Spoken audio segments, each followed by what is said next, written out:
Hello hi guys, అందరికీ good morning. శ్రావణ శుక్రవారం ఈరోజు 2వ వారం కదా, అందుకని అమ్మవారికి ప్రసాదం చేస్తున్నా. పరమాన్నం చాలా చాలా బాగుంటుంది. కంప్లీట్ ఆవు పాలతో చేస్తున్నా, చాలా బాగుంటుంది పరమాన్నము. నేను చాలా ఇష్టంగా ప్రేమతో అమ్మవారికి చాలా చాలా బాగా చేసిన, అందుకని చాలా బాగా వచ్చింది ఈరోజు.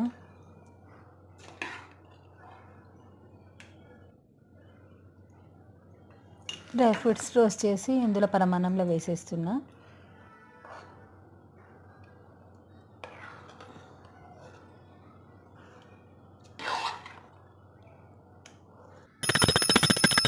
ఇక్కడ తులసి అమ్మవారి దగ్గర ఫ్రైడే కదా, అమ్మవారికి ప్రసాదం సమర్పించి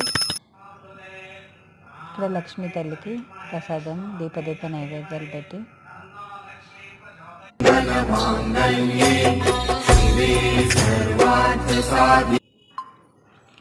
అండ్ ఇక్కడ లంచ్లోకి పకోడీ చేస్తున్నాం. ఆనియన్ పకోడీ. ఆనియన్స్ అన్నీ కట్ చేసి శనగపిండిలో వేసి ఇలా రోస్ట్ చేయడమే, అంతే. చాలా బాగుంది పకోడీ కూడా, బాగా వచ్చింది పకోడీ ఈరోజు.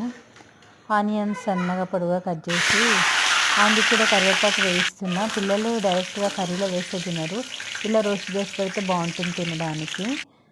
ఇక్కడ పకోడీ రెడీ. అండ్ పాలకూర పప్పు, బీరకాయ పప్పు, అండ్ ఇక్కడ టమాటో పచ్చి.